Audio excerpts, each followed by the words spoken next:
Hey everybody, welcome back to the Origins Summit. I am with my dear friend Donna Gates. Hello Donna, how are you? Hi Pedram, I'm very good today. Thank you. Nice to see you. Guys, Donna has been a pioneer in the realm of the microbiome for a very long time. Body Ecology is one of the best brands out there. She's been fighting the good fight, trying to get us back in sync with the good bugs for many years. And you're doing some great work over there. And we've had a lot of questions about the microbiome, obviously, because it's a big, it's a big piece of the movie. And as we're trying to get people to connect up with nature, turns out that there's all this nature inside of us that we're supposed to be connected with. And so first and foremost, I'd love to ask you, just how did you get into the work of just doing what you do with the microbiome? Because it's you've been kind of standing alone in that world for a while. Now there's a lot of people coming over. Yeah, 20 years. As a matter of fact, I was sick like a lot of people. I started out to find out how to be healthy myself. And, people would always say, well, disease begins in the gut. And I had gut problems too. I had systemic yeast infections and, I did all the wrong things, ate wrong. Excuse me, I grew up in the South. So the food that I was fed was awful for my body. And then I started taking antibiotics and big time for many years, and that created for me a systemic yeast infection, birth control pills, all the things. There's millions of women that have the same story. So I started on my own path. I tried everything out there, but so I had to put a whole diet into place that was very, very good with candidiasis and sugar-free, gluten-free, all the things that everybody talks about, calls it paleo today. We had that 20 years ago. But the thing is, I think that it really started when I noticed that I could get people 100% symptom-free, but if they went back to eating other foods again, their symptoms came back. And I thought, there's something missing. Something really, really, really big is missing here.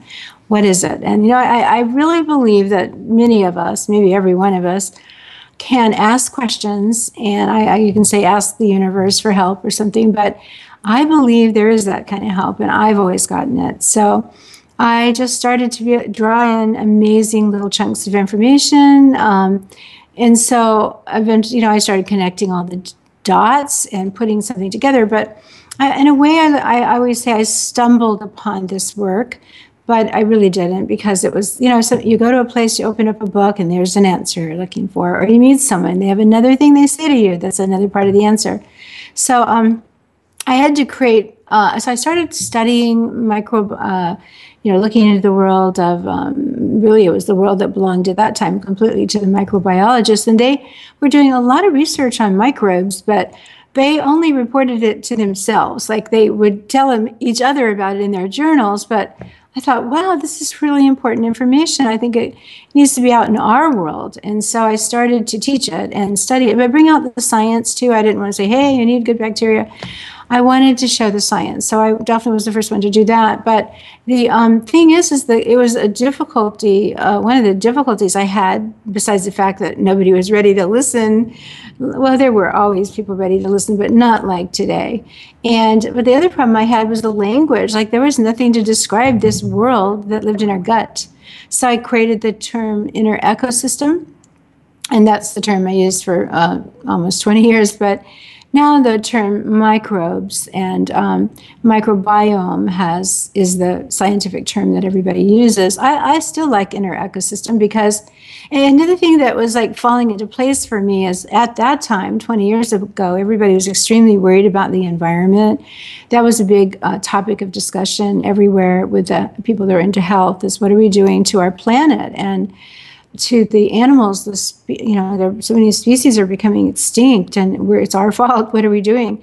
So, that whole thing is, I just started again stumbling or finding this information on the fact that, well, we do have an inner ecosystem, or an ecosystem actually inside of our body. And this is really, to me, what has emerged over the last 20 years is, I would say all scientists agree that it's the most exciting world that we've ever begun to study. And we've studied, archaeology and outer space and deep into the ocean, but there's nothing like the gut. So it's great that we're here now. Sure. Yeah. And you know, I think Tom Malter it was in the movie, he talked about the kind of the microbial interaction system being the new name for the immune system, and just how much the science has pushed us into saying, oh my goodness, this is not even close to being sterile. This is a robust ecology and a language of ecology between our inner world and our outer world. And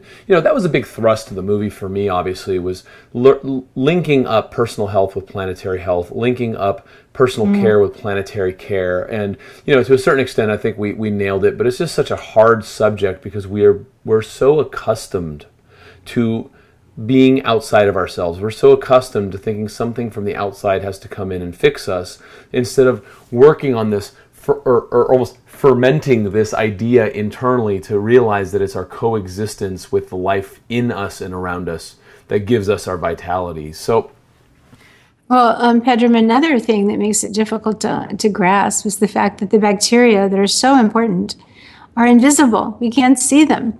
And I always say that we're very blessed, really, that God gave us eyes that we can't see bacteria, because if we could, we would only see shapes. We couldn't, like, I couldn't tell anything about you. I couldn't see what your face looked like, your hair color, anything. You just would be a shape to me, and vice versa. So we couldn't enjoy flowers and colors. And so fortunately, we don't have those kind of eyes, but it has hampered us since we can't see the bacteria. They've been around us since the beginning of time. They have found bacteria even in outer space. It's the very first life form on the planet, bacteria, and we are bacteria that has evolved in a sense. So, and you know, they're constantly finding, they think part of us, like the womb, for example, everybody thought the womb was a sterile place, and it isn't. Now they know that actually there's bacteria in the womb as well. So we're always discovering it's everywhere, but we can't see it. Yeah, it's so tough because the MASH unit medically oriented allopathic model was all about bugs being bad and antibiotics killing them. And you know, those days are over, right? Like, we understand that it's about symbiotically living with the life around us. And yes, we couldn't see it, and we just assumed we knew everything because there's hubris in all science, right? And now that we know better, and I have this for a lot of people, they're like, oh, okay, so you're telling me that I need to take care of my gut, so I'll just take a probiotic. Which one should I take? And you know, as a physician, I always kind of scratch my head and say, look, it's a little more complicated than that. And I don't care how much probiotics you're taking, if you're eating the junk that helps offset those bad guys, you know, with the good guys with the bad guys, you're in trouble. So I would love to talk about that a little bit, because it's, you know, Sarah calls it, you know, the good neighborhoods and the bad neighborhoods. How do we establish a good neighborhood for us to then be able to inoculate and create a healthy gut biome community? And you've been doing this for years, so I'm just excited for you to share this with our audience. Yeah, thanks for giving me the chance to share it, because I usually tend to see things differently or in an overview picture of things. But first of all, you know, we talk in Body Ecology, we talk about 7 universal laws or principles, and one of them is the principle of balance. So it really is about balance. And then also the other thing is that I think we have to also, we have to look at the whole picture. So we have an ecosystem in our mouth. And then when we don't have much, very small amount of bacteria in our stomach. H. pylori is a bacteria in our stomach that everybody probably thinks is bad, but it doesn't have to be. I learned from Martin Blaser that since 1990, people who have been born since 1990, H. pylori is actually disappearing from our children's guts, our stomachs actually. But it can be a pathogenic bacteria, but it isn't necessarily, and it has a beneficial role in there in the stomach. So we have to think about the stomach, and then we move down to the small intestine, where you don't want bacteria, good or bad, in the small intestine, because that creates what's called SIBO, which more people are beginning to talk about. I think vast numbers of people have SIBO, so that's not a place for bacteria to live. The very, very end of the small intestine, you begin to find some bacteria, and then when you step into the colon, you're in this amazing world of just like a garden or a paradise of bacteria. And the bacteria have to be robust and hardy. And so we always talk about the good guys and the bad guys, but really the bulk of the bacteria that live inside of us, 3-4 pounds are actually called commensal, or what I like to call mutualistic bacteria. They're actually important. It's important that they're in there. They're serving us. We're serving them. We have a wonderful symbiotic relationship. And then there are some very important ones that you want to have more of, like bifidus and lactobacillus strains and so on. But it's really about having a large diversity of bacteria in us. And it's about because they've all got to get along with each other. And so, I like for people to chew their food. I mean, believe it or not, there's a big a hole right there in digestion when you don't chew very well. So we have teeth for a specific reason and saliva for a specific reason. We're supposed to chew a lot, so that the food, before we swallow it, is really in a liquidy, watery form. Then the stomach doesn't have to work so hard.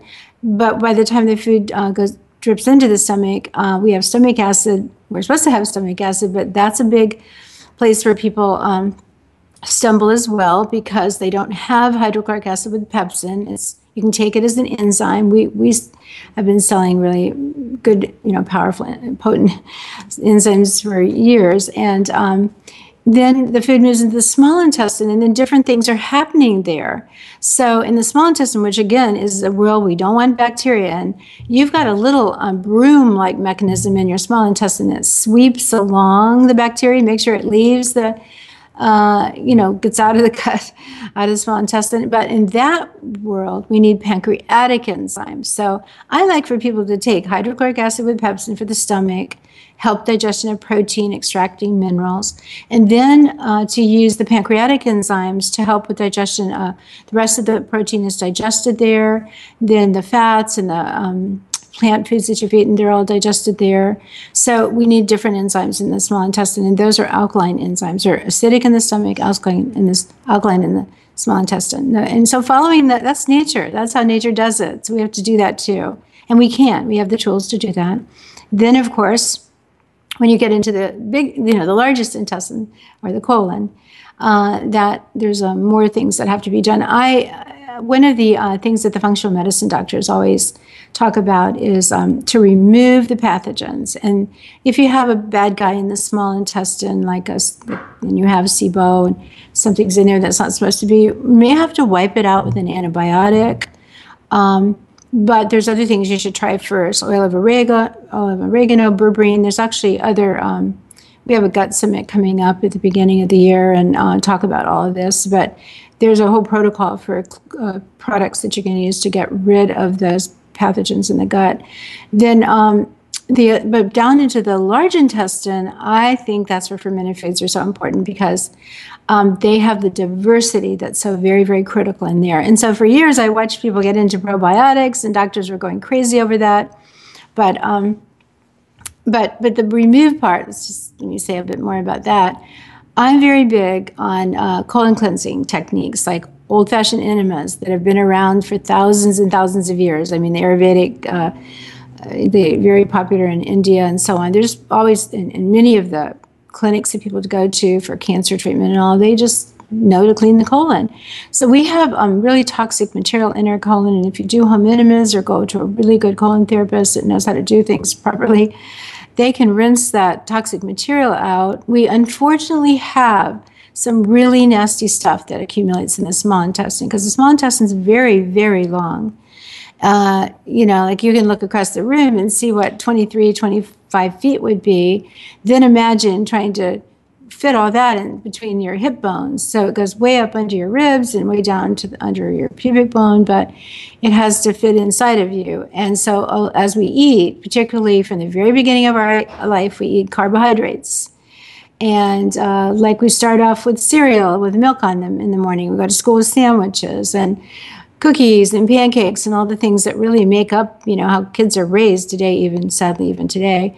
That stuff is real gummy, and it coats the lining of the small intestine. It begins to accumulate over the years, and it provides a perfect environment for parasites. And so we have a lot of parasites. So we're supposed to have parasites it's normal. We human beings are unlike plants. We don't stay rooted into the ground. We walk around with our soil inside of us, but we have the same thing that soil has. We have some parasites and some viruses and fungi and That's normal. But when they get out of control and they become pathogenic, when there are too many of them and so on, you're now being very much influenced by a body the balance is gone. They're in control and you're going down as the host. So how does this happen in the standard American diet? Because people say, well, what have I done wrong? And so let's get into food quality and antibiotics and some of the things that could lead people astray, and then really round back out into what kind of foods and what kind of practices can help them rehabilitate the gut. So you're asking what do we do that harms the gut? What dietary components are? I mean, is it the acid base? I mean, we already talked about some of the grains being gummy. How are people not getting grains necessarily. I have a different take on the whole grain story, which I'd like to share for people that just have a different point of view. And also a whole lot depends on how the food is prepared. So let's go back to what I first said about the gummy, gooey. Like if you're in kindergarten and the teacher comes in with a flour and water and you make one of those paper mache animals or a mask or something, that's what flour and water does. So flour products are really bad because they're making this, you're chewing them and making this very gummy substance that coats the lining of the intestines. And then also protein, particularly protein with sugar. Protein with sugar. Because protein and sugar makes a real slimy kind of substance. Like, have you ever seen a snail walking along the sidewalk and the gooey stuff it secretes? That's what you get when you chew up protein and sugar together. So that's slimy, and between the gooey, floury, pasty stuff and the slime, we start this coating in our gut that makes the perfect environment again for the nasty guys to live in. And so, but what if we, so when we start life, obviously the first thing we need is breast milk. The sugars in the breast milk are absolutely critical for several reasons. First of all, they're the perfect prebiotic. They're actually feeding those beneficial microbes that are the baby's gut, growing in his gut. And they're actually selecting the bacteria that should be growing there. So they play a really key role in determining whether the good guys grow or the bad guys grow. And they're also coating, they're also sugars and, a little mucousy as they should be, but they're coating the lining of the intestines to protect it from viruses and pathogens getting into the baby and killing the baby. So those milk sugars are good, and milk is the first food. But the next food that a baby should have are really plant foods, vegetables that have been softly cooked and mushed up, or even blended into you can take your blender and make like I know you have a baby yourself, you can make little smoothies for the baby. That's perfect for them to have. And from the very beginning, we have lots and lots of children who have recovered from autism, and so that's been a big focus for me for a long time, and preventing it. So we've had lots of healthy babies born, and we like to give them the juice of the fermented coconut water from the very beginning of life to put good bacteria in their gut, or the juice of the fermented vegetables, water diluted and early on to put good bacteria in the baby's gut. As the kids grow up, they're very different, very happy, very super intelligent, super healthy. So really the beginning of life, babies don't just have to have breast milk, but then they do need plant foods next. And that again is that's growing a healthy microbiome right from the beginning of life. And if people did that, we wouldn't accumulate all that awful stuff in the intestines. That is why we age. Like, what is aging? Well, we have cells that are not nourished well anymore, and they're toxic. So a lot of that toxicity is coming from the gut. And the fact that we aren't being nourished is because the gut's not working properly. So if you start life, like you're very fortunate, your baby's very fortunate, Pedram, to be able to start off and eat these right foods and the fermented foods from the very beginning of his life and protect his gut, because it is the center of all health, So this is, I'm always excited for parents to know this for our children. You know what? I kind of think I'm getting off the subject. I want to go back to something you said, because it probably made a few ears perk up. You said you've been preventing and reversing autism for some time now. Can you talk about that? Because it's such a hot topic, and people are so terrified about this. What is your take on what autism is and how it interfaces with the immune system? Well, we're vaccinating children we have a generation of children that's the weakest generation to ever come on the planet. I know they look adorable and they look perfectly fine, but they're not. And we've been creating weak babies for a long time. About 5 generations ago, even in the early 1900s, we started changing the quality of our oils. We started eating foods that were refined, and man began tinkering with them. And so the first generation, second generation wasn't too bad. But by the time the baby boomers came along with their TV dinners and their really refined foods and antibiotics and more toxins than ever, we accumulate those from generation to generation to generation. So these kids inherit that from us as well. So before, maybe 100 years ago, when they vaccinated somebody who grew up on a farm and he had a super strong immune system, the vaccine was a smart idea, but it doesn't work in a child that doesn't have a strong immune system. And that's the whole concept. You vaccinate someone with a strong immune system, they fight back against the virus that you just put into them, and they build immunity to that. But our babies come in, we start vaccinating ridiculously early. They don't have their immune system in place yet because they don't have this inner ecosystem established. It takes at least 3 months to even begin to get it started, and then the rest of the year, then it's still developing.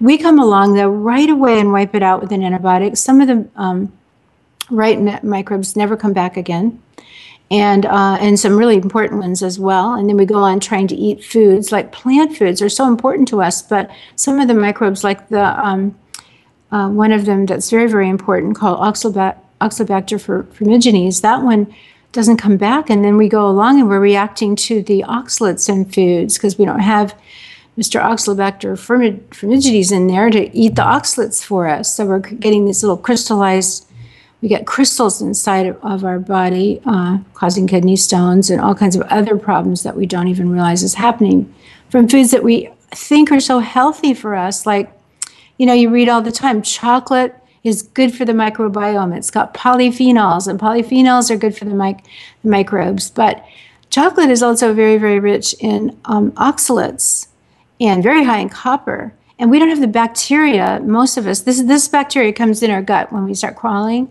Then you wipe it out, and he's not there, and you try to eat these foods, spinach, nuts and seeds, chocolate, that a lot of people are eating right now, thinking that they're healthy. Sweet potatoes, for example, very high in oxalates. And they think they're eating something healthy, but they're not. They're actually damaging their body because they don't have the microbiome in place. So I can do this for my kid, right? Yeah. But how do I do it for myself? How does someone who's listening to this go, I'm pretty much guilty as charged, and I should probably get on trying to rehabilitate and re-inoculate or whatever it is? Am I hopeless, or is there a way I can do it? You know what I mean? Because a lot of people are like, look, I grew up, my kids were throwing my parents were throwing antibiotics at me before I even knew what was happening. And so we all kind of started in this one down position. And, it's scary to think that, that subtle balance, that milieu in there has been possibly permanently shifted in a direction that might not, lead to the best health. Okay, so let me back up a little bit about autism. So the autistic children are born without a healthy inner ecosystem, without a healthy immune system.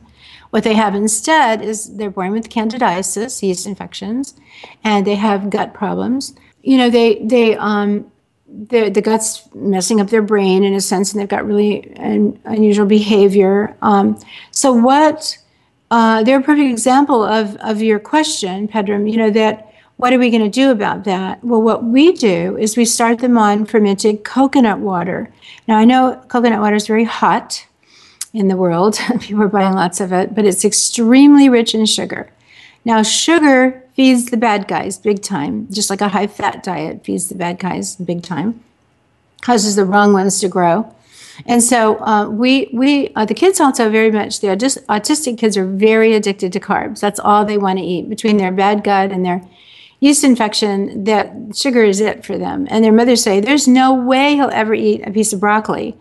So we say, well, that's all right. Don't have him eat broccoli right now. Start on the fermented coconut water. So coconut water is wonderful to ferment because you can we have a starter culture that we put into the water and let it sit. First time you want to let it sit for 36 to 48 hours. And after that, just 24 as you transfer some to the next batch and so on. But that's how you make it. And it's a wonderful tool. We've had so many children even just become well, I mean, start doing things like their symptoms disappeared and they started speaking from just that. But just from drinking the fermented coconut water. Yeah, we've had, yeah. Well, no, they changed their diet too. You know, at the same time, the mother is attempting to begin to pull the sugars out of their diet, but they're not, cooperative. Kids aren't cooperative.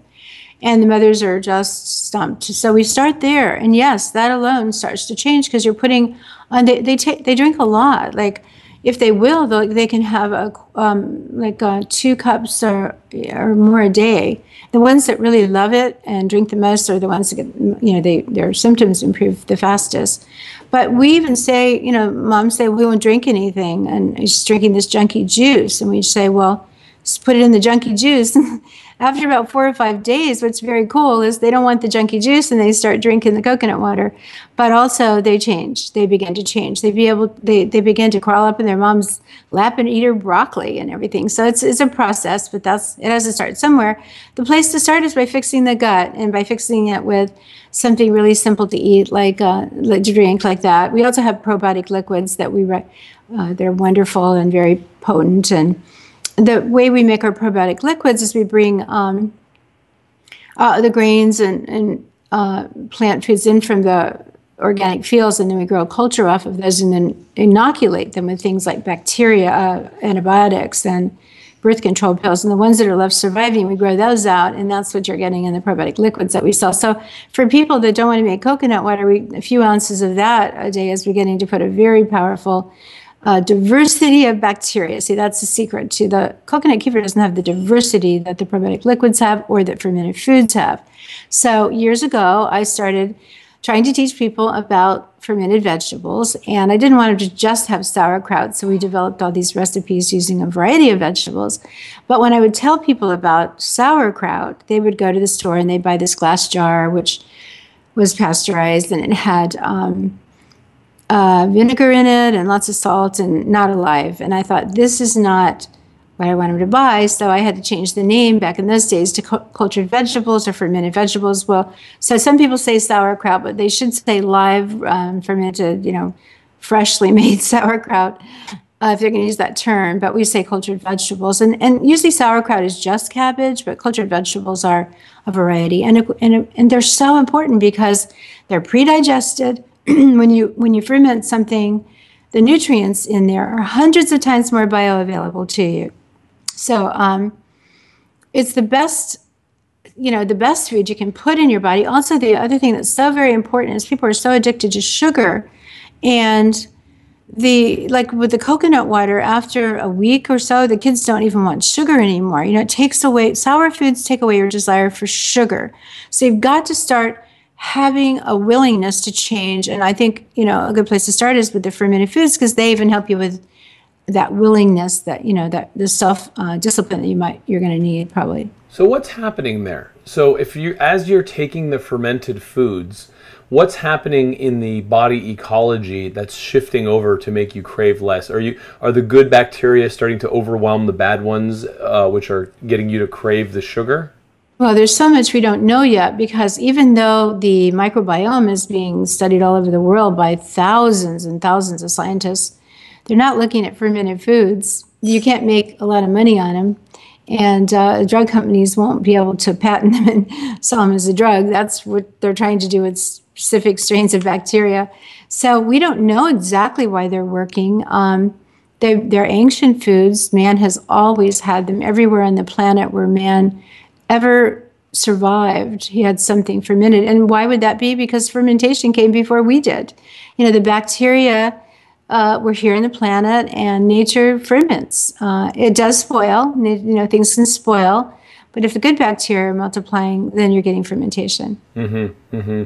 And so can you give a quick rundown between aerobic and anaerobic so the audience can understand? Yeah, anaerobic means they don't like oxygen, and most of the ones living in our gut are anaerobic. Aerobic bacteria would be ones that like oxygen, like yeast, wild yeast. And by the way, there is there are some fermented foods that are not good for people to eat. For example, wine and kombucha and beer, because so many of us have gut dysbiosis. You don't want wild yeast in your gut. Also, we have a candidiasis, a yeast infection, so we don't want yeast in our body. The immune system, let's say you drink beer or wine or sourdough bread, which is flour as well, but it is sourdough, and the fermentation process is broken down the flour. It's a little bit better choice. But, our body sees this wild yeast, and our immune system has been working so hard to bring this dangerous infection under control that we eat these things with wild yeast in them, and the immune system goes on an alert, and, they get into the body, and that creates an autoimmune response right there. So, but wild yeast are an example of an aerobic. They can survive in the air. They float around in the air, and they are attracted to sugars and beer, and they're on grapes, and they're attracted to the process of making kombucha. They're attracted to all that sugar, for example, in the tea. The tea that they when make kombucha, they put sugar and water together tea together, basically. Interesting. So can you connect the dots? Because, in the movie, Mark Hyman spoke a lot about sugar as an addiction and how terrible it is for you. Johnny Bowden got pretty angry about it. And it's just, the addictive qualities of all of it. It's just like any sensible nutritionist knows that we shouldn't be eating that much sugar. What's the sugar microbiome connection? Well, a little bit's good. Too much kills them. And they do need natural sugars. That's why nature gave us sugars in the plant foods that we eat, so that they would feed our microbiome and help it grow. So that those sugars that are naturally present in foods are a prebiotic. But there's a whole story around fruit that I'd like to talk about. But the way we eat the sugar, I had some friends come over from Australia, and they ate a bar or something when they got here before I picked them up at the airport, and they said, "Oh my gosh, your food over here is so sweet." Because we got to where we were resistant to sweet, so we made things sweeter still.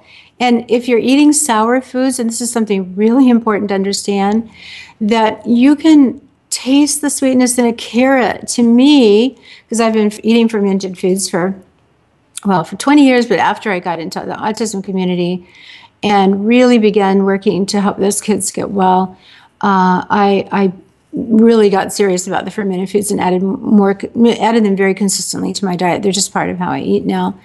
But they are so, you can taste, like an onion has sugar in it, and a carrot is so sweet. So when you try to eat a candy bar cookie, the other night I was at an event that you were at as well, and they had a birthday, so the place, hotel put out a cake.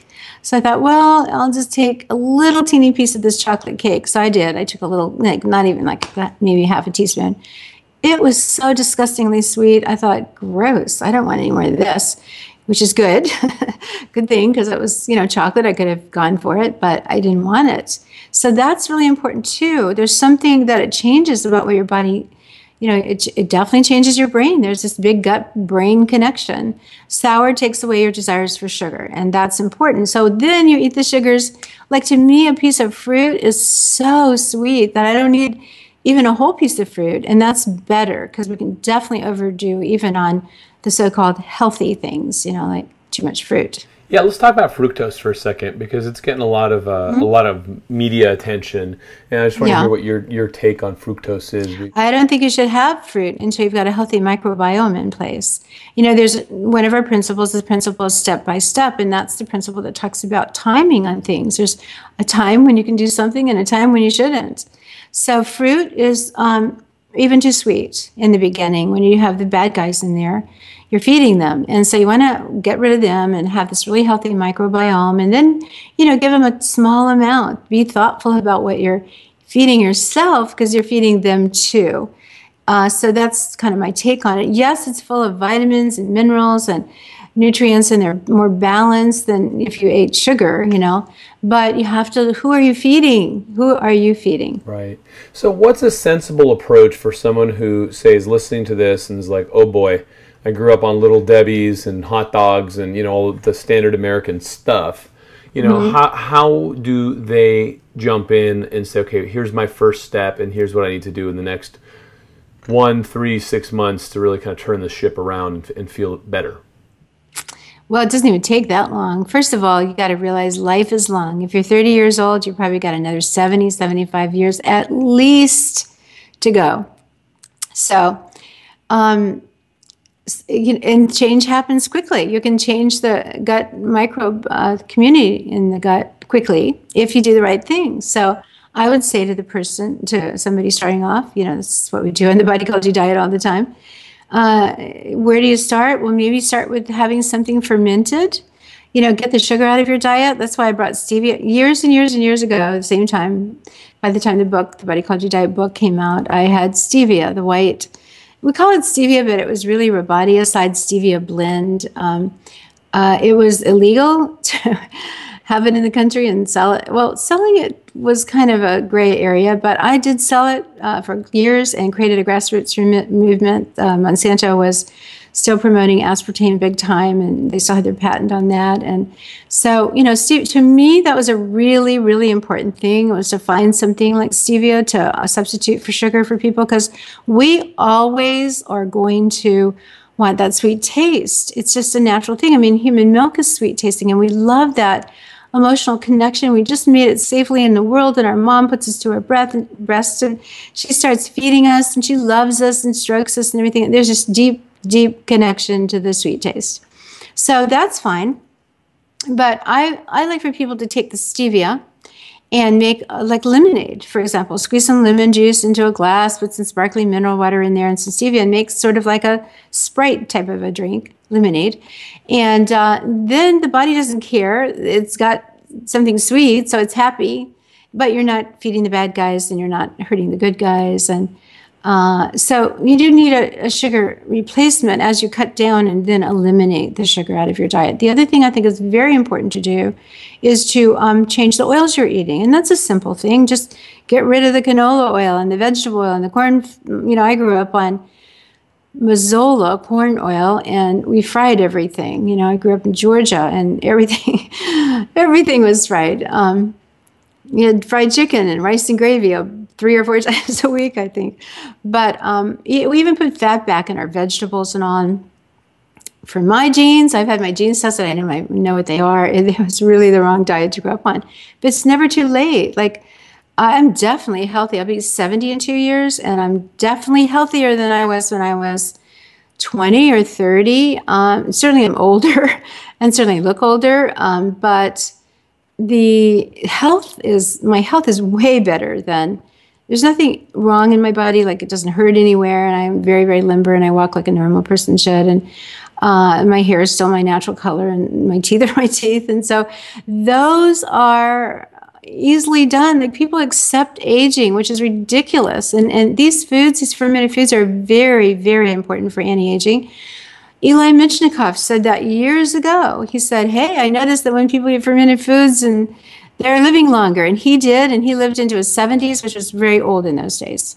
Yeah, I mean, we know enough now to offset a lot of the damage that we're getting from all kinds of environmental toxins and all that. And I want to talk about that real quickly, because how much of a role can the healthy microbiome play in gate guarding and protecting us against some of the environmental toxins that we saw in the movie? Because I mean, we drew a pretty grim picture in some of the chapters about just how nasty it's gotten, and how much can our friends help us with this?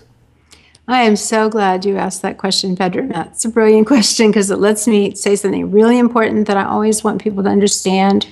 And that is, they have so many important roles inside the gut, but one of their roles is to scavenge out toxins. So I do my best to buy organic, and sometimes I think I'm buying organic and it might not even be organic, even though the science said so. But I know I'm safe. I go to Japanese restaurants and I eat salmon, but I'm not worried about parasites.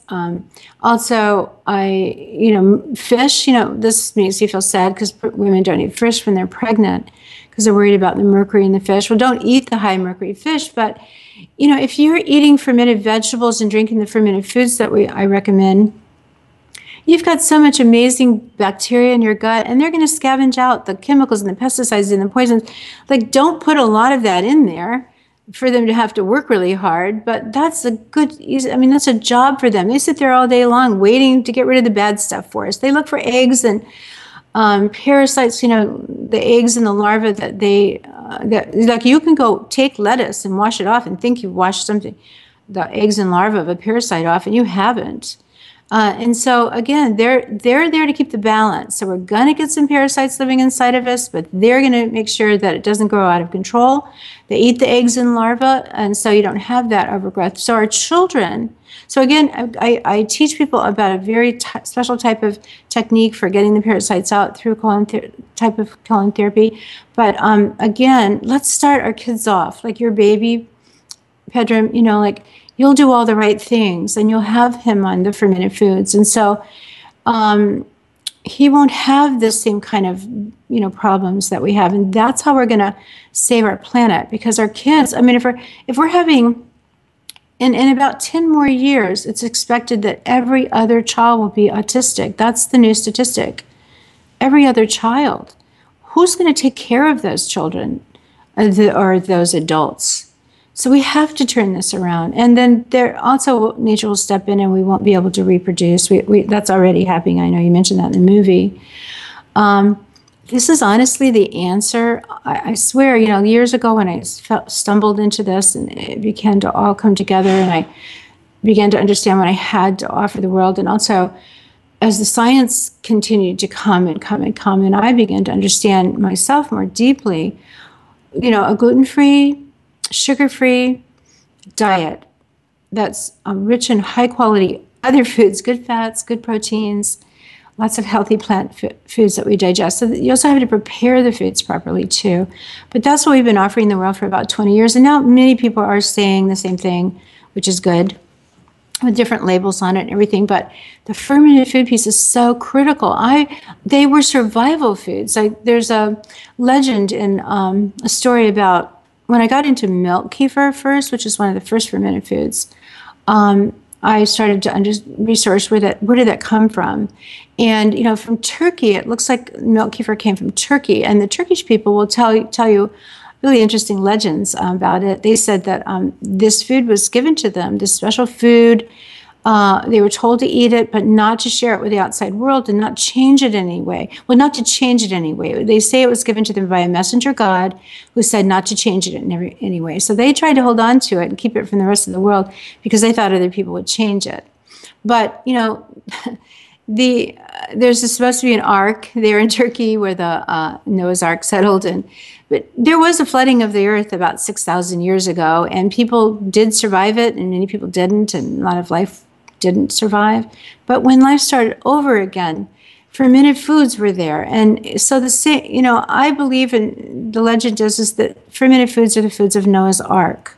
So they helped us survive then, and they're helping us. They're going to help us survive through this really critical time that we're going to go through. It's going to take us a while to clean up our planet, clean up our inner ecosystem and everything. This is an important answer for people. Well, this is the work of our generation, and you've been holding it down for a very long time, and you've not passed the baton because you're still active and working really hard. And so we all owe you a debt of gratitude because you've been on the ground level of this, and now the world's catching up. So that must feel good for you.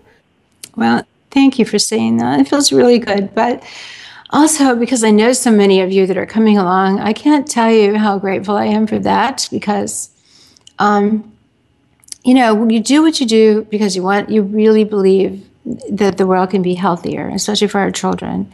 You can't do it alone. And I know that you all were young, probably just getting out of college, and teenagers, you know, those of you that are picking up the baton, you know, I'm so grateful to you for the work you do. And I like to find people like Summer Bach, and she's in the movie, of course, and she's doing wonderful work and teaching people about fermentation. And anytime I can mentor somebody or steer people in their direction, I'm so happy to do it because I know we have still a big, big job ahead of us. Well, thanks for saying that, and thanks for holding that down, because there's a lot of people in the health and wellness space. They're kind of all just trying to make a buck, and the people I recommend, the people that I endorse, are the people that are in it to help people and just do the good work. So, and you're doing it, and you've been doing it for a long time. Please, we're just running out of time, and I need you to tell people how to find you. Well, we're just at bodyecology.com. We're all over the internet. You can type in my name, Donna Gates, but I really, really want people to, someday I'm going to be gone. I'm hoping that Body Ecology is around for a long time, or at least our messages. Yeah, well, you have done more than enough to make sure that happens, and I will make it part of my personal mission to keep your message going and carry the torch. We do this for my son, we do this for your children and your grandchildren, we do this for our collective future, and enough's enough. Now that we know better, we cannot just steer into the iceberg. We know what to do. Let's do it. So, ladies and gentlemen, Donna Gates, what an adorable, sensible, and kind human being. Donna, thank you so much for your time. And I look forward to helping people find your resources and get more into the world of fermentation and body ecology. So thank you, thank you, thank you. Thank you, Pedram.